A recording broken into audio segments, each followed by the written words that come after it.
என்ன சண்முகா என்ற பிறந்த வருது முக்காலி எடுத்துட்டு வந்து போன. நல்லா இருக்கீங்களா அண்ணா? எனக்கு என்ன கண்ணு, நான் தான் 3 சிங்க குட்டிகளை பெற்றிருக்கேன்ல. எப்படி இருக்க கண்ணு? நல்லா தாயி. என்றா கண்ணு தோட்டத்துக்கு வந்திருக்கிற, வீட்டுக்கு வந்திருக்கலாம்ல.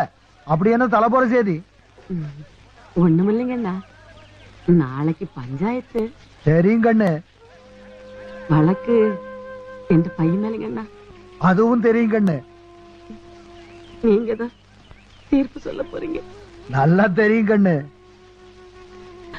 அந்த குடும்பத்துக்கு பங்கம் வராம நீங்க தீர்ப்பு சொன்னீங்கன்னா ஊருக்குள்ள எங்களுக்கு மரியாதை இருக்கும், நாங்களும் தலை நிமிர்ந்து நடக்க முடியும்னா. என்றா சண்முகா, ஐயா ஒன்ற அம்மாவோட நகை 500 பவுன் வீட்டுல சும்மா கிடக்குதுல்ல, அதை என்ற பிறந்தவளுக்கு கூட வச்சுக்கிட்டோம். அப்புறம் கண்ணு ஒன்ற வீட்டுக்கு பின்னால 300 ஏக்கரா இருக்குதுல்ல, அதையும் நீ வச்சுக்க கண்ணு. என்ன வேணாலும் கேளு, எதை வேணாலும் எடுத்துக்க. ஆனா தீர்ப்புல மட்டும் தலை